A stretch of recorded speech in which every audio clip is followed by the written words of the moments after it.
everybody. This is the Merrimack Parks and Recreations Committee meeting. It is Wednesday, August 21st at 7:01 p.m. My name is Tracy McGraw, and I am currently the chairperson. I am Rick Grenier, currently representing the Merrimack Youth Association. Josh Toms, committee member. Maureen Hall, senior representative. Laura Janes, member. Phil Prazuski, member. Lori Rothaus, representing the school board. And I'm Mackenzie Murphy, and I'm the town council representative. And Matt Kasparis, Director of Parks and Recreation. Great, thank you very much. Do we have a quorum? We have a quorum. We do. Oh, yeah. Okay, Wasn't sure. just making sure. Yeah. All right. So we have the minutes here that were sent out to everybody. Has everyone had a chance to take a look at them? Does anyone have any questions, concerns, changes that they'd like to make? Rewrites? No? Okay, do I have a motion here then to accept the minutes? I'll make the motion. Go ahead. Hi, how are Thanks, you? Josh. Second. Okay, gotta put this in here, guys. Hang on. All right, all in favor? Okay, that's, Maureen, you weren't here. There you go. Rick, you were not here. Okay, so that's 1, 2, 3, 4, 5, 6, 7. All right. Thank you. All right.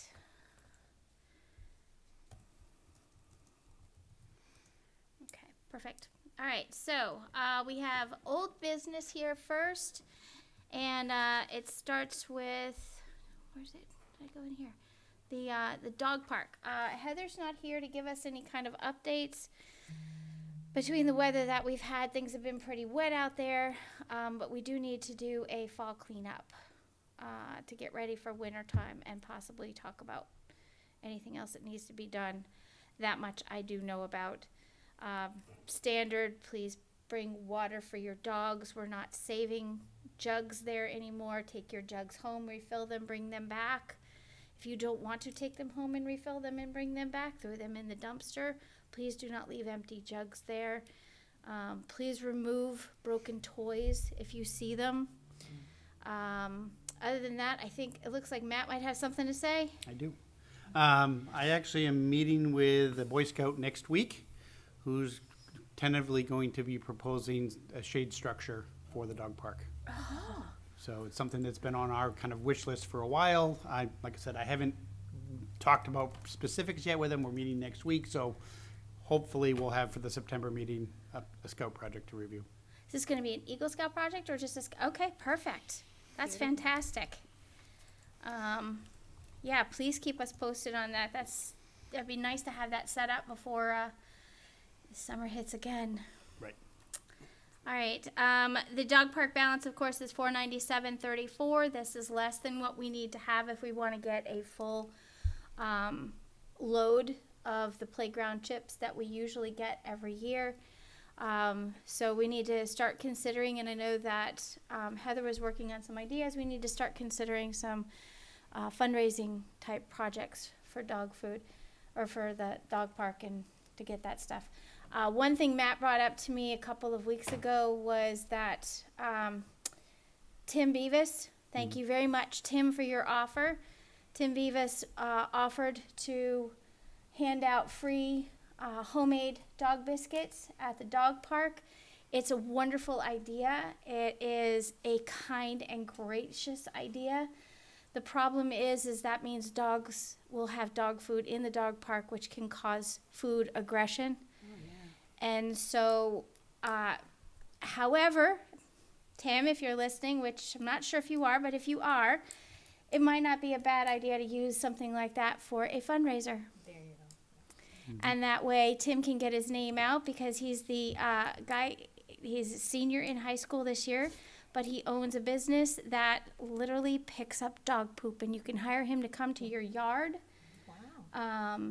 And reasonable charges, because who wants to pick it up? So it's always reasonable. But that might be something worth considering. So, anything else on the dog park? Nope. Anybody have any questions? Okay. So, new business. I'm gonna hand this one over to Matt, apparently. Yes. Yes. All right, so annually we have to do elections for chair, vice chair, and secretary of the committee. Obviously, the chair basically runs the meeting, works with me to develop the agenda. And then the vice chair obviously steps into the chair's role when the chair is not present. And then the secretary is responsible for keeping the official minutes. And we had this on our agenda for June, but we didn't have enough of the people here, so we decided to postpone it to today, so that more people would be here. So with that said, we need to start with nominations for chair of the committee for the next year. Do we have a nomination for anybody? I nominate Tracy. Okay, do we have a second? Yeah, Thank you. Okay, I'd like to have you do it. Do we have any discussion? I'm gonna leave that off the note. All right. okay, Thank you. all in favor of Tracy McGraw as chair? Awesome, Tracy, thank you. Tracy, Yes. did you accept? And I secretary accept. tonight. 3, 4, 5, 6, 7, 8. Yay, Tracy. Thank you. Yeah. Then there's You're always doing a that. fabu- Yes. You're doing a fabulous job. Well, it helps to have good people. So. All All right. All right, we're good. So now we'll move on to vice chair. Again, looking for nominations for vice chair. I would like to nominate Rick Grenier. Okay, Rick, do you accept that nomination? Yes, I will accept All it. right, do we have a second? Love it. Thank you, Rick. Laura? Okay, any further discussion? All in favor? And Thank you, Rick. Ito welcome, Ito my again, thank you, Rick. Sure. And lastly, secretary. And my understanding is Michelle is willing to continue on. She just happens to be sick today. But we still need to nominate her if, Yeah, she kind of told us 2 months ago. right, she did. Yes, she did. We all heard it. So, sorry, Michelle, but you don't get out of it now. But we do still need a Who will nomination. help? Okay, so nomination for Phil. We have a second from Josh. Okay, all in favor? 800, okay, get that out of the way. Yes, congratulations to all. We try to make this an easy lift. Just a real quick, I just also want to say thank you to everybody for all the work that you guys did. You made this seem okay. Everybody here makes this effortless. You guys show up, you come up with this wonderful attitude, this great energy, showing up and helping with the town stuff whenever you can. It's wonderful, and I love being a part of it, so thank you. Thank you very much. All right, now we go to Matt yet again for Matt, review yeah, and yeah, discussion on It's the Matt fees. show tonight. This so is the Matt that's- show tonight. That's okay. Yes. This is what happens when we don't meet for 2 months, so. Sometimes. All right, so I got asked by, all the department heads got asked a couple of weeks ago by the town manager to start looking at fees within their departments and things that might be considered looked at for raising them up. And so we have kind of 2 existing fees and 2 new ones that I'm actually going to propose, which we'll talk about in here in a second. And we're going to start with the function hall. When I first was looking at it, I was like, we just did that like a year ago, didn't we?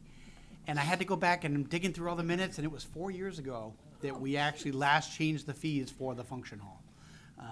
So it was right before COVID hit, which is kind of crazy too. But maybe why I just blocked that whole time out, I don't know. But so for last fiscal year, now I should preface this by saying, in an ideal world, the function hall should be generating enough revenues to cover, at a minimum, like heat and electricity on the building.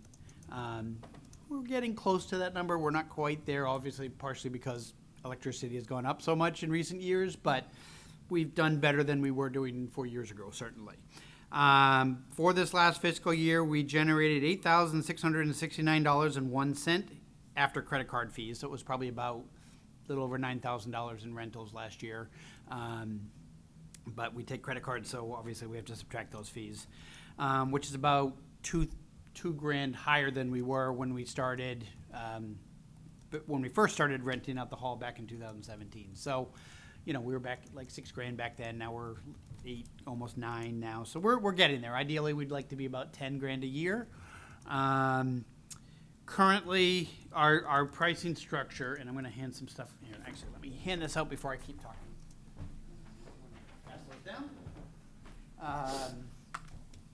Currently, we have 2 rate categories. One is kind of Merrimack residents, businesses, or Merrimack-based nonprofits. The hall rents out it's $175 for 3 hours of time, which translates out to $58.33 an hour. If somebody wants 4 hours or more, obviously it's that $58.33 for each additional hour. For non-residents, it's basically double. It's $350 for that minimum 3-hour minimum, which translates out to $116.66 per hour. And as I said, we prorate the hours from that. Now, we rent out our hall basically from September to May. We used to do June, July, and August, and we realized 2 things. One, it was a pain in the butt to try and clean the hall after camp on a Friday night for a Saturday event. And 2, the building is not air conditioned. And so we had a couple of like weddings in July and August, and when it's 95 outside, it's 105 inside, and it just wasn't a good experience. So we just stopped doing it a while ago. But from September to June of last year, we had a total of 19 rentals. 14 were from resident groups, and most of them were like birthday parties, baby showers, those types of things. We get the occasional wedding reception, although not often, or occasionally we'll get like an anniversary party or, you know, things, family reunion, those kinds of things. And so we started looking at what our competitors are charging. And in the handout in front of you has kind of, I'm looking at kind of in-town direct competitors. So it's John O'Leary Adults Community Center is certainly one of the biggest ones, but you've got the Legion, you've got the VFW Hall. I didn't include the churches only because I couldn't get that information from them. But I did not include like Budweiser or some of the restaurants which do it, but they usually have like food minimums, and it's a whole nother scale of it above and beyond. Again, most of ours were little, you know, kids' birthday parties and that kind of thing. So it's kind of not in the same realm of possibilities. So, looking at our competitors and kind of what they charge, everybody's a little bit different. Some are doing 2 hours, some are doing 3-hour minimum, some are doing 4, some it's a flat rate fee. We are on the lower end of the scale in the grand scheme of things, although one of the caveats is we actually also require renters to take out a tenant user liability insurance. They can get the policy through our insurance carrier. It's basically $75 on top of the rental fees that they pay, and it basically covers $1 million worth of protection for the building in case somebody, you know, burns my building down or leans a stack of chairs against a sliding glass door and they break and shatter or anything. In 7 years, I don't think we've had to go after anybody's insurance, but that's certainly much preferable than at one point.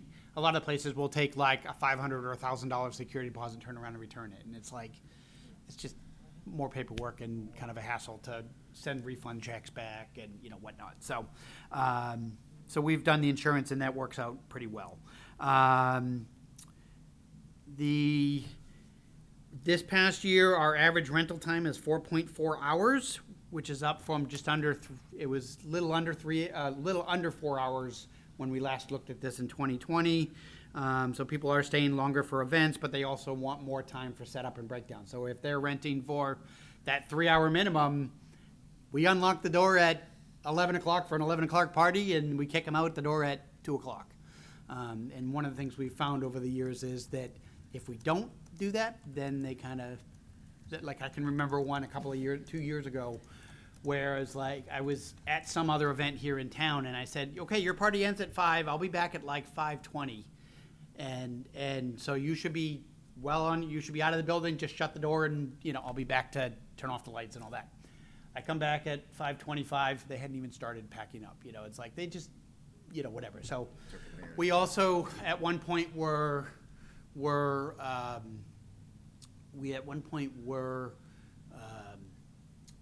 say, you know, here's your key, you know, either, you know, drop it in the mail slot when you're done, or, you know, that kind of thing. And then at one point, we actually put in a digital code on the door, so you could say, here's your code, it only works from point A to point, you know, time A to time B. And what we found, like, we had 3 rentals last year where 2 of them, like, I'd come in on a Saturday and open the building for them for 10 o'clock or whatever time their party started, and said, okay, when you're done, just shut the door, turn off the lights, whatever. Because you know, 2 of them I happened to be going out of town for the weekend and just did this on my way out. And these 2 parties not only left at whatever time of night, you know, they were supposed to be done, but they left the doors wide open. And it's like and both of them ended up coming back, but it was like 2 hours later. So they probably got home and went, oh yeah, I forgot, you know. But I'm sitting there like, we do have cameras in the facility, but they're turned off during events, but then they turn back on when the event's supposed to be over. And so when it alerts to my phone and go, huh? Okay, why are you still there, you know? And then I had one last year where I hadn't even gotten out of town after letting somebody in, and they said, and downstairs the basement's always been off limits. It's just basically storerooms, it's furnace room, your mechanical rooms, all that kind of stuff, storage. And not 5 minutes after I had left, the cameras down cellar, which are on all the time because they're not supposed to be down there, it goes off. So I turn around, I come back, I'm like, what are you doing? He's like, oh, your stove wasn't working, and I work in HVAC, so I thought I'd try to fix it before, rather than calling. No, you don't touch my furnace, you know. And so we've gotten to the point where we have to staff all our rentals. We've had too many problems where these types of things happen, and you know, it is what it is. So last year, unfortunately, I was without somebody for about 5 months, which is why I was covering them on a Saturday on some of these, but we finally got somebody to do that for this year, so we're good to go there. But at any rate, so we are staffing the events now just to make sure that those types of things don't happen anymore. But what I am going to recommend at this point is, before, like I said, we were a 3-hour point. I am going to switch to a 4 because we are in that 4+ hour range now, and just to be a little more consistent. But I'm also going to raise up I'm going to recommend to the town raising up the rate from $175 for a resident group to $250, but they're also getting an extra hour. So before it was going from $58.33 an hour, now it's basically going to boil out to $62.50 an hour for a resident. So it's not much of an increase when they're given the extra time, but it's a little bit of an increase. And my feeling for not going even higher is, one, I'm trying to make this affordable for residents, because again, the bulk of our rentals are residents, and it's like kids' birthday parties.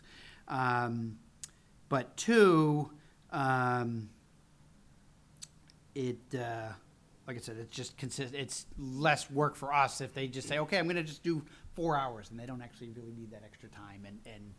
But I also don't want to go too expensive. You know, I don't want to price ourselves out of the market, because we do require that insurance piece. So if somebody's paying $250 for 4 hours, on top of that $250, they've got that insurance that they've also got to purchase. So it's really costing them $325. So it's just, I think it's a reasonable amount for what they're getting. And then obviously non-residents doubles as it currently does. So $500 for that 4-hour minimum, or $125 per hour. So what are people's thoughts on that? Rick? Matt might, well, I have a thought and a question. First of all, it seems like the increase you're suggesting will still be in line with our local competition, which is great. And do you have any requisite regarding people, or could there be X amount of people? Well, our hall, the capacity of the hall is 100 people. Okay. So it's hard to, like, I know the adult community center has one price for 1 to 49 and 50 to, but I don't want to sit there at the door and count heads. Yeah. And then, oh, well, you have 2 extra people, so I need to charge you another $25. You know? Right. You know, it's kind of like when we talk about fields in a second, it's kind of like, okay, well, our lights at Martell I have to rely on them currently to tell me when they turn off the lights, because we have no way to remotely check that. And so it's kind of like on our system. Yeah. So it's like I'm trying to stay away from those types of Yes, pricing. thank you. Other thoughts? Like I said, this is still just a first draft. At some point in September, I'm sure I'll be in the council whenever they bring it up, or this fall, but this was my first thoughts. I think the rates are reasonable. I mean, it's a 42% increase if you look at it, just the sheer dollar change. But what if a nonprofit wanted to do something in the hall that would benefit the town? You know, it's a fundraiser for Parks and Recs maybe or something. Is there some leeway there? There isn't, but with that said, we've always had kind of we've done some like one-off things for what you're describing, and it's Yeah. been like a $50 or something, you know, just to cover heat and electricity and, you know, those kinds of I things. mean, to give an So- example, we do a senior dinner at the Yep, Old Erie Center, and these prices are like, we would not pay those prices to do that event. yeah, But they cut us a break, and the benefactors are them. So Yeah.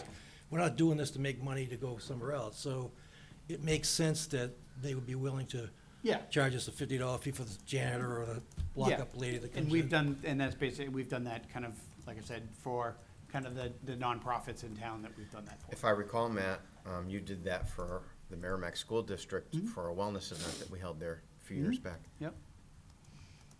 Where I get a little hesitant sometimes, like one of the things like the Girl Scouts and all, obviously they do a big camporee in the spring every year.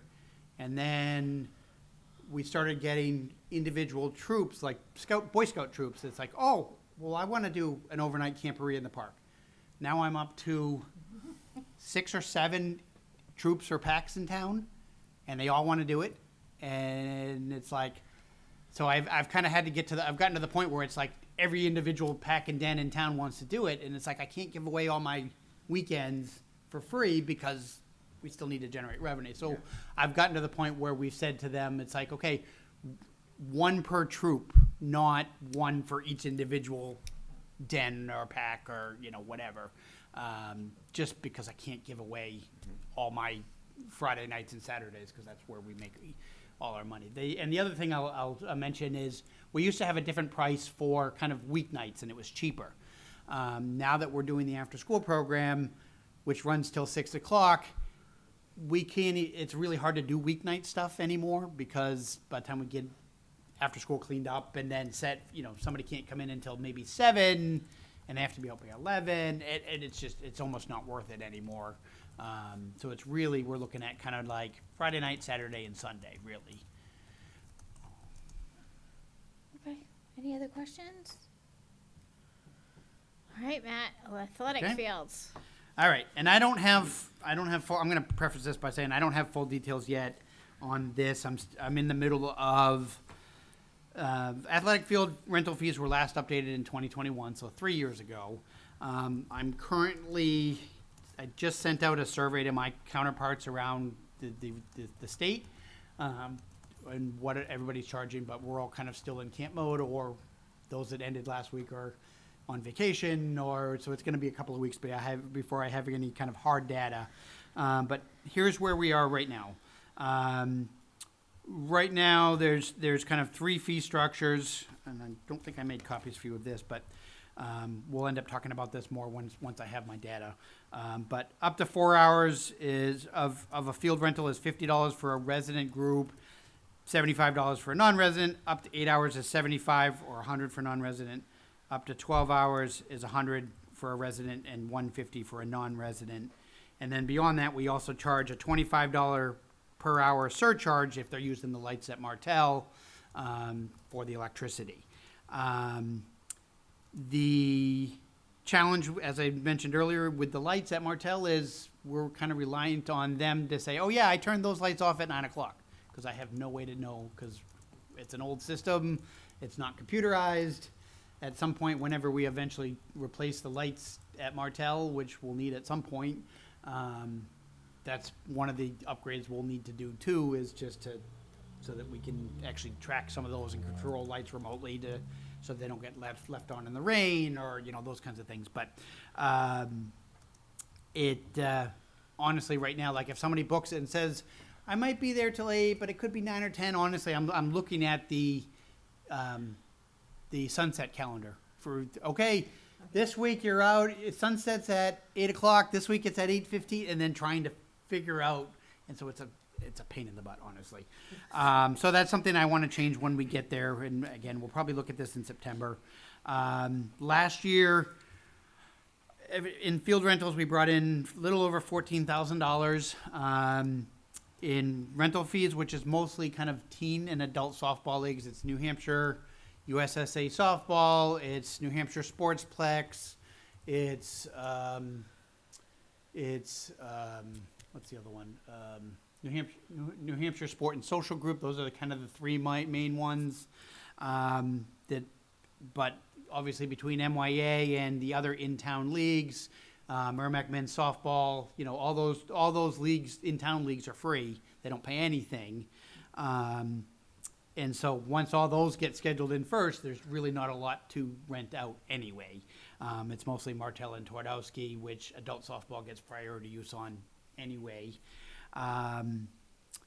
And so, like I said, we're working on the survey right now, so we'll talk about this more next week or next month. But one of the things I will point out is, like, even though there's a rate for Merrimack residents, and that would be like somebody wants to have a birthday party at a field and wants to make sure that they have a space versus just showing up and, oh, nobody's here, I can go play. We get maybe one a year of somebody that actually gets a permit for, that's a resident that gets a permit for like a birthday party or something along those lines. So it's not very often. So that's where we are with that at this point. And like I said, I just mentioned it just to kind of give you some history, and we'll talk about that more next month. So my two new ones, one of the things that we get asked about all the time is the camp owns, we've got 8 canoes, 2 kayaks, and 7 stand-up paddle boards. And so we get asked all the time about, oh, can we rent that? You know, particularly on the weekends. Realistically, technically they belong to the camp, and that's where they get used, and they only get used by the camp. And so, you know, we've been thinking about it for a year or two now, and like, okay, could we make this work, and how would we logistically make it work? And so we are going to propose doing this as we talk about other fees with the town this fall. I will mention, so right now, the 3 places that I know that do these types of rentals, Amherst Recreation does over at Babusick Lake. They charge $7 an hour to use their boats, but you also have to pay an admission fee to get into Babusick Lake, and I don't know what that admission fee is, but $10 maybe. Exeter charges a $35 flat rate fee on their weekends. New Hampshire State Parks charges $15 per hour, $30 for a half day, which would be 4 hours, or $50 for a full day. Now, right now, we obviously have 2 park attendants down at Wasserman Park on the weekends that could administer it, or if I can ever get weekend lifeguards back, which we keep trying to, we've had the budget for, we just haven't been able to get the guards to do it. So, but between the 2 of them, we think we can make it work. We've had some discussions with IT about, you know, being able to, how we would accept credit cards and, you know, those kinds of things for these types of things. But my thought here is, obviously, one, it would continue to be a resident-only service since the beach is restricted to Merrimack residents. So that wouldn't change. My thought here is $10 an hour or $30 for a half day, which is, so you're basically saving $10 if you were doing 4 hours versus 1. I wouldn't do a full day rental because my weekend staff are there from 10 to 6 on Saturdays and Sundays. So the most I could do would be 6 hours, and that assumes they show up right at, you know. So, and that would obviously include use of paddles and life jackets and those types of things. So that's my first proposal, and what are people's general thoughts about that?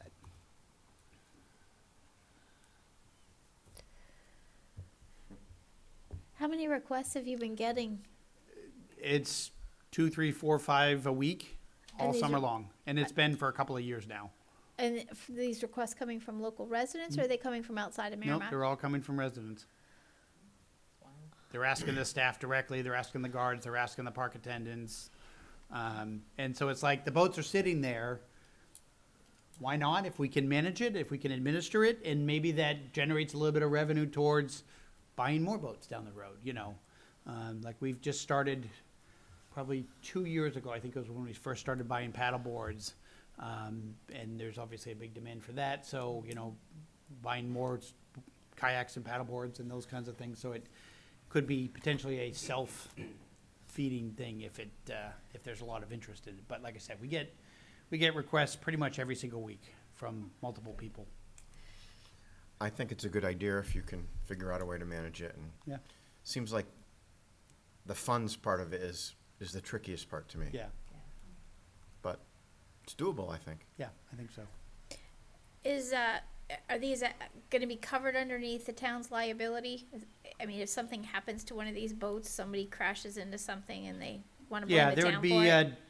some sort of standard waiver drawn up that would, you know, like a lot of our other things that would cover the town, you know. And in an ideal world, I would have lifeguards checking them out versus, so then they could at least do some basic instruction about, here's how you paddle, although, you know.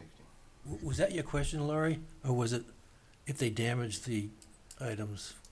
Oh, no, my question was safety-wise, in that aspect of liability. I mean, if they damage the boats, you know, that's something else, I guess, to consider, is, yeah, what happens at that point? Because now they're no longer of use to the residents, Right. but worse, Some they're no sort longer of of use to the damaged campers. deposit or something, Yeah. yeah. Okay. Lori? I was just gonna say, I think this would be something that you would wanna just run by legal counsel. Yeah. Just because of the legal liability, that was a really good point. Yeah. And I know Amherst and Exeter both have the same insurance carrier that we do, so there's gotta be a way to do it. Yeah. You know, I don't know the nitty-gritty details at this point, so, Just say we take what they did. yeah, pretty Yeah. much. I'd be a We'll do that. customer. I'll tell Yeah, you. there you go. I've gone to Amherst and paid the out-of-town fee Yeah, only to paddleboard on a Merrimack Lake, or right, partially a Merrimack Lake, Right. so, yeah. so, okay. Any other thoughts on that? Okay. So then the last one that I'm proposing, we actually had an Eagle Scout last year build us a kayak rack next to our existing racks. And the long-term plan, and it's been a year, and I hadn't gotten around to putting a proposal together about, because the other request that we get often from residents is, oh, it'd be great if I could leave my boat here and not have to lug it back and forth. And basically rent a slot on the kayak rack that's there, and you know, pay a fee to leave it there, and you know, so I can use it when I need it without having to lug it back and forth.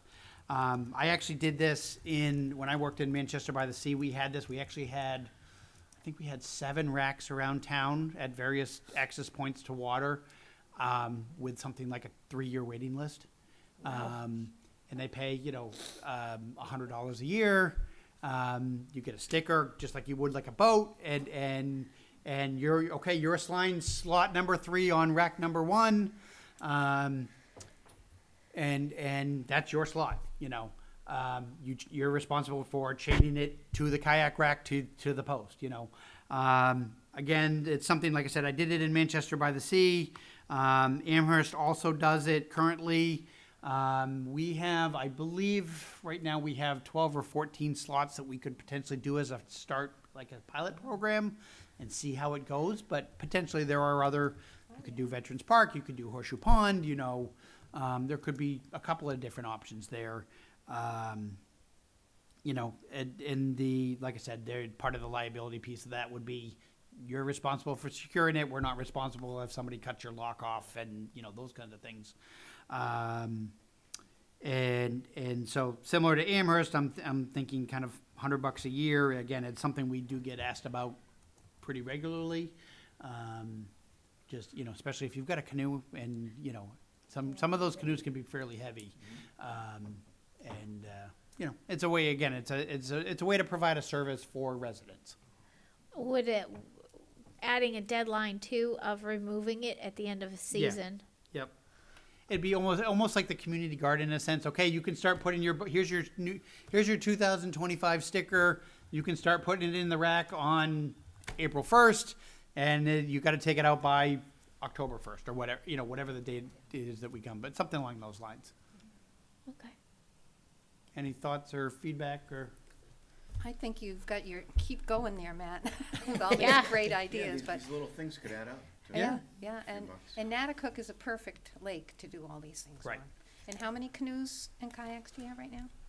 I think I have 8? 8 canoes now. I've got 2 kayaks and 7 paddle boards now. Nice. So, That's- and again, maybe it's a way to start replacing some of our older canoes that I don't necessarily have funding to do anyway, because if there's a lot of interest, then it'll generate some funds and it just becomes another thing that we do. Okay. I think it would be easier to rent your places for kayaks and rather than renting them out, you don't have as much trouble. Right.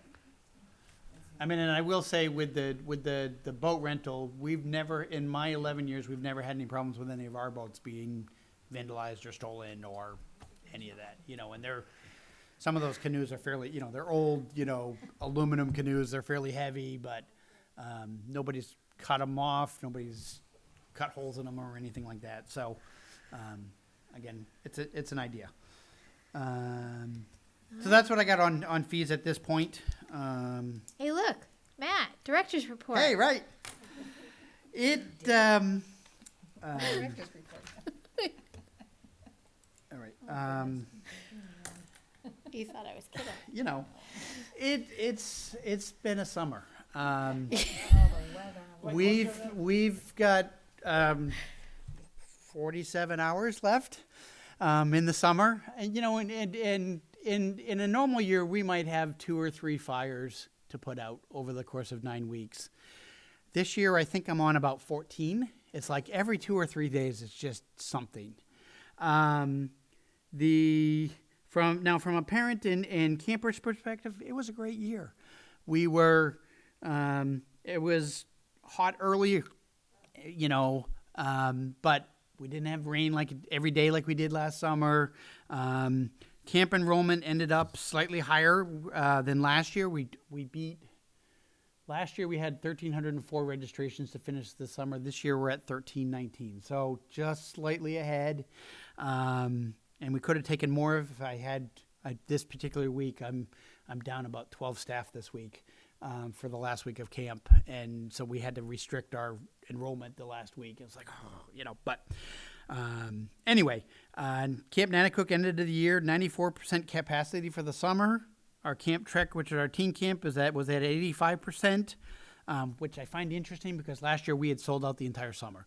But our teen camp they have the ability to either, it's 5th through 9th grade is teen camp, but the 5th graders also have the option to stay at Natticook, which is the program that's fully at Wasserman Park. The teen camp is basically a field trip camp, and last year all the 5th graders went up. This year they all stayed down, so just younger group, I don't know, but anyway. And then our theater camp that we did in July sold out quick and early, so that was at 100% capacity for the year.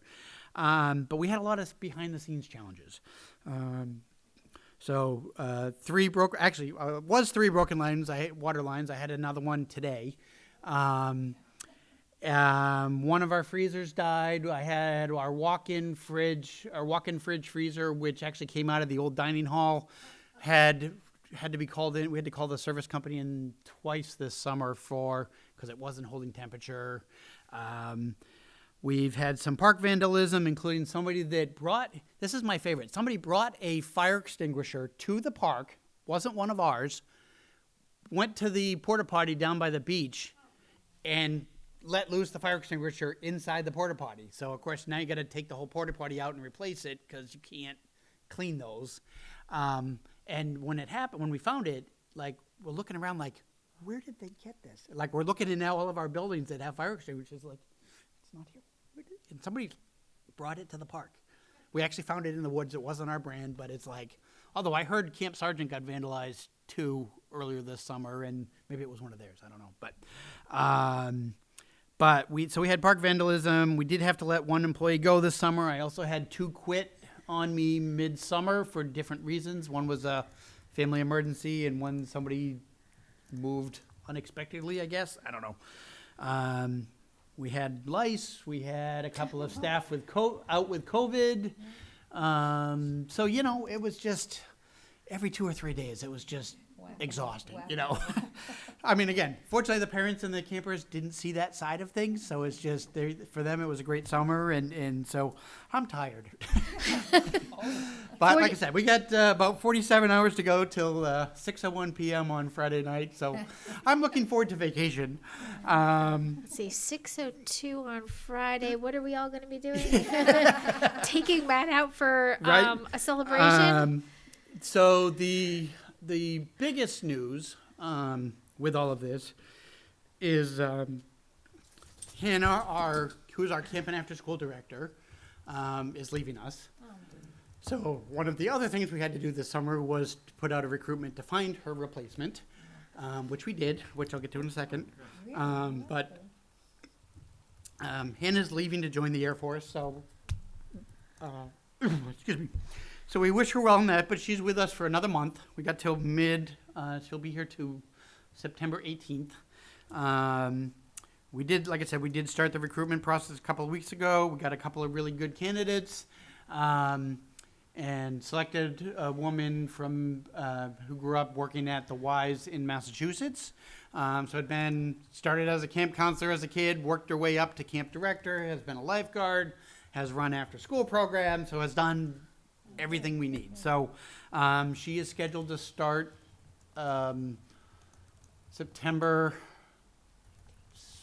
16th. So she'll have like 3 days working side by side with Hannah just to kind of get up to speed, and not great timing, but not horrible timing either. You know, originally at one point we were afraid that Hannah was going to leave in like June, and then that would have been really a blow. But she ships off in early October for boot camp. So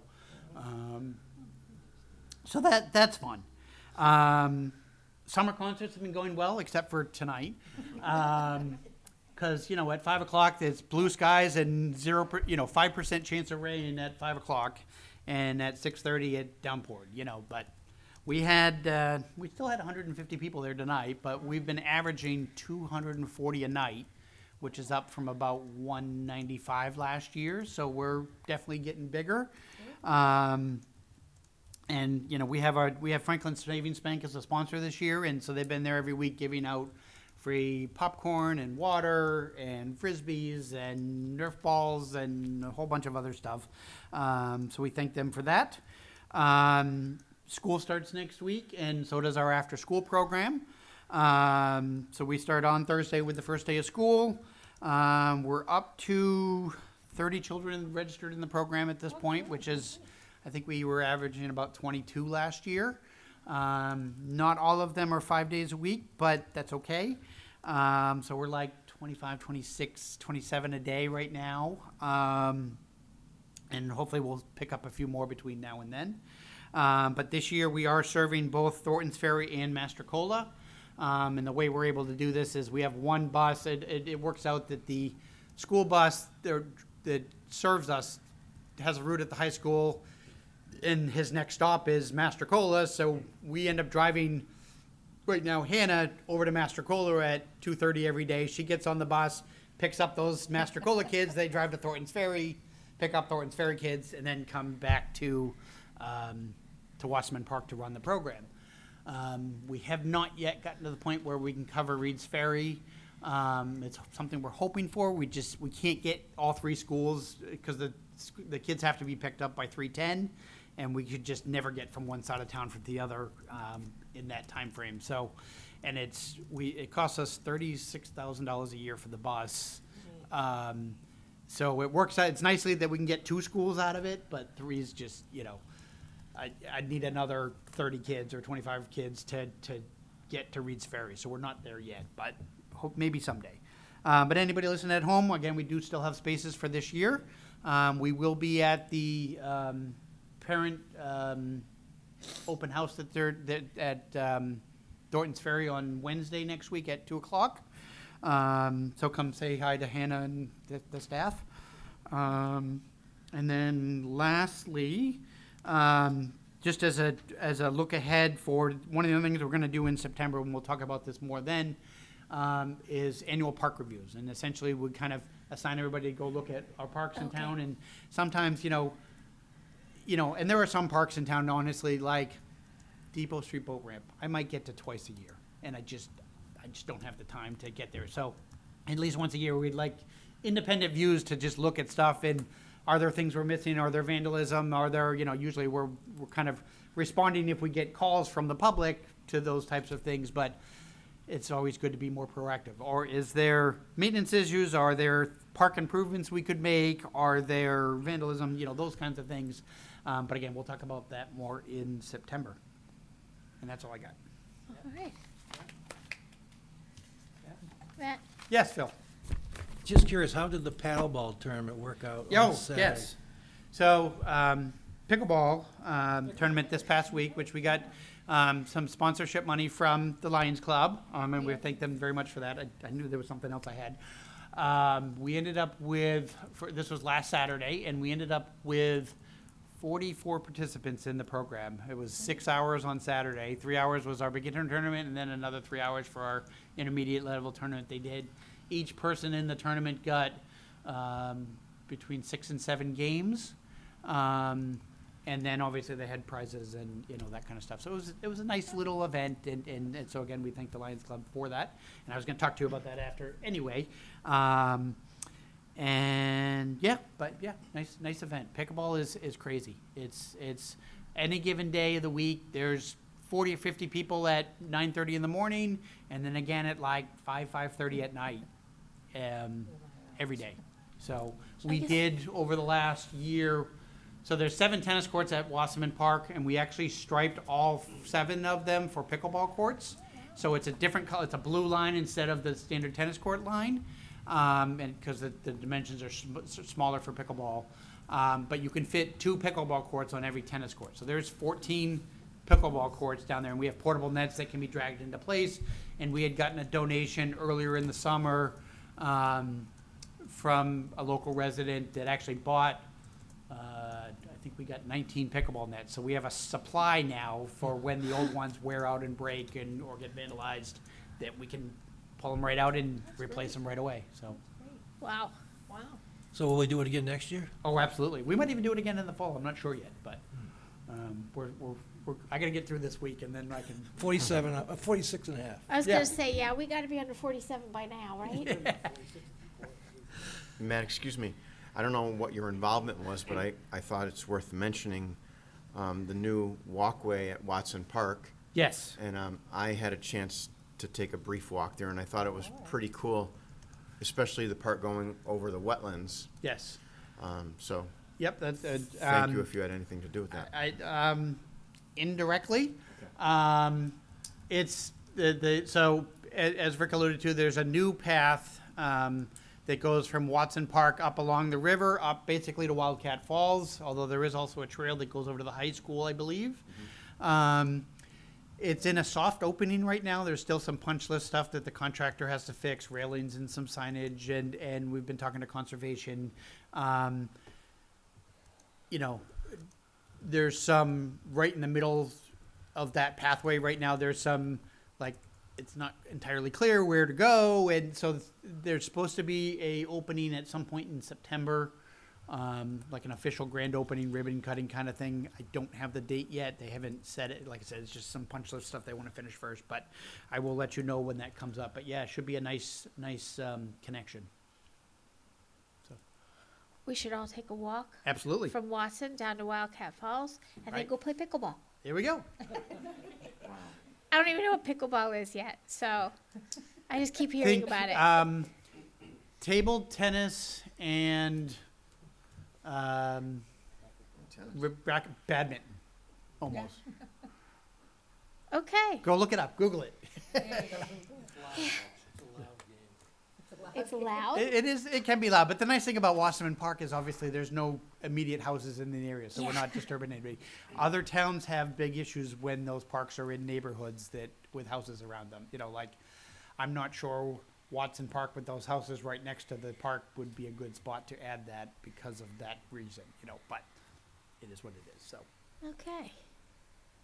All right. Any other questions having to do with Matt's lengthy list of information? Like I said, this is what happens when we don't meet for 2 months. I know. But Matt, you continue to do a great job, Thank and you. that's what keeps this committee going also. We support each other and you. All right. So let's go to organization reports. MYA, Rick. Thank you. Thank you. Hello, everyone.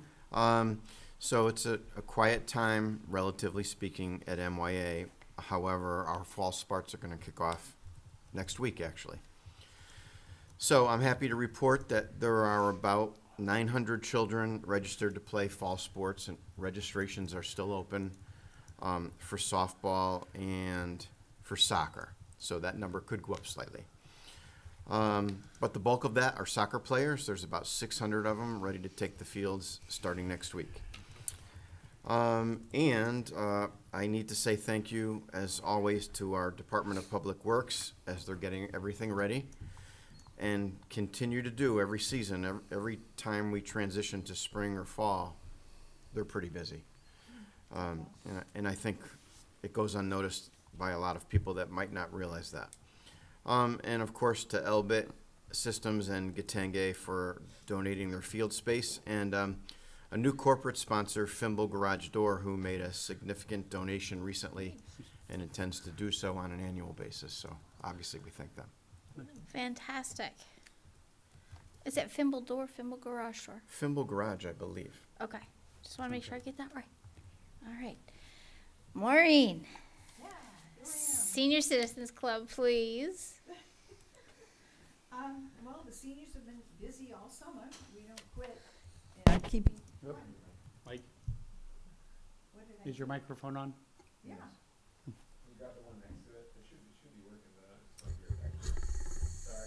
You can talk Two. Jeez. I wasn't loud enough for crying out bells. I thought you were quiet. Jeez. Everyone tells me to be quiet. The seniors have had a ball all summer, keeping busy. We did have a scare a couple of weeks ago. We had a few COVID events coming out, but we have been going to some of the shows.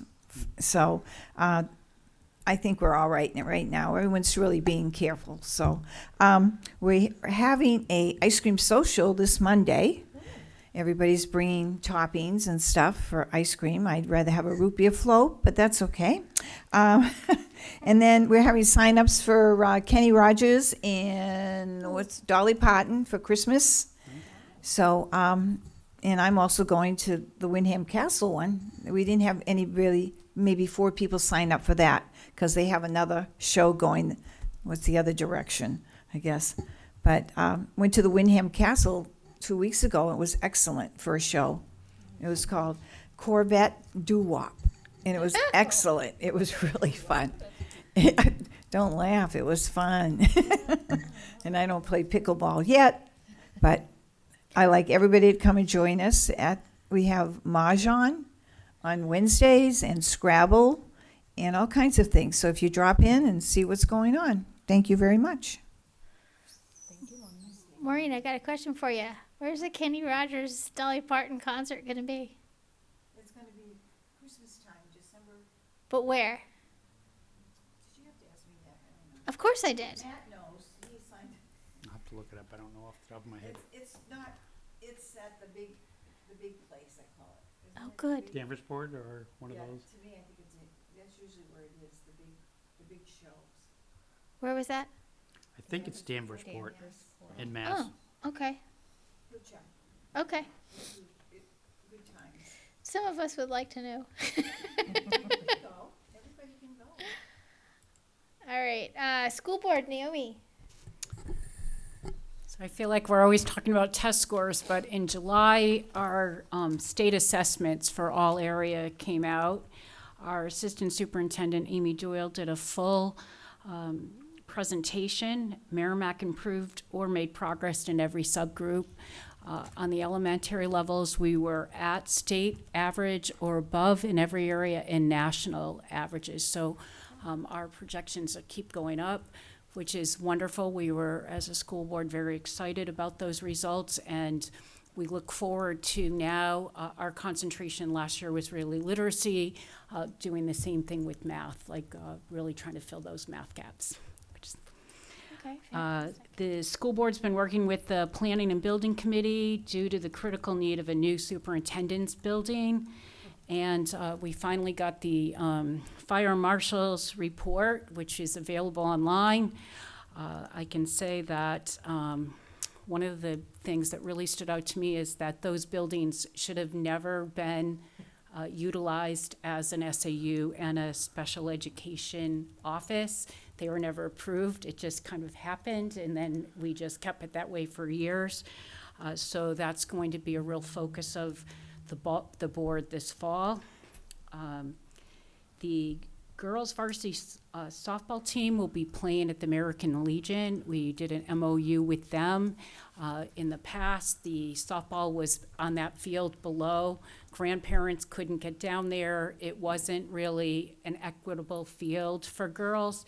So we worked with the American Legion. There's a lot of work going on, and now the girls will have the same visibility and the same opportunities as the boys, so we're very excited.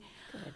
Jenna Hardy and I have been assigned to a group who is exploring fields. I know last year MYA was exploring fields, Parks and Recs were exploring fields, so we're all on the same page. We're more than willing to come to meetings and support you in that. I guess that's it. That's fantastic. Thank you. Matt is not here tonight as our student rep, so we're going to go to Mackenzie for town council.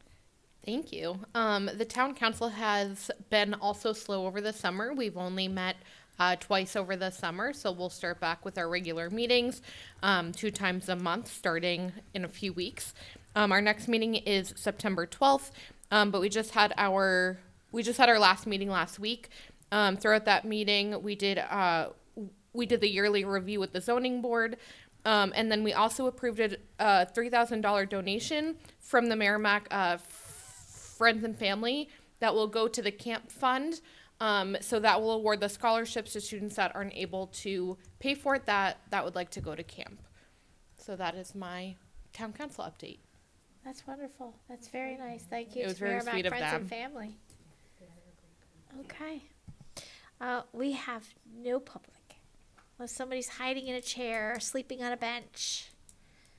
Do we have any comments, questions, concerns, issues that anyone in the committee would like to bring up for us to possibly talk about next time? Well, all right then. All right, so we need a motion to adjourn. I'll make that motion to adjourn. I'm not sure, Phil, you didn't go fast enough. 45 minutes, 45 hours, was it 44 hours? All right, all in favor? I'm gonna say 8-0. And we have ended our meeting at 7:59. Everyone have a good night.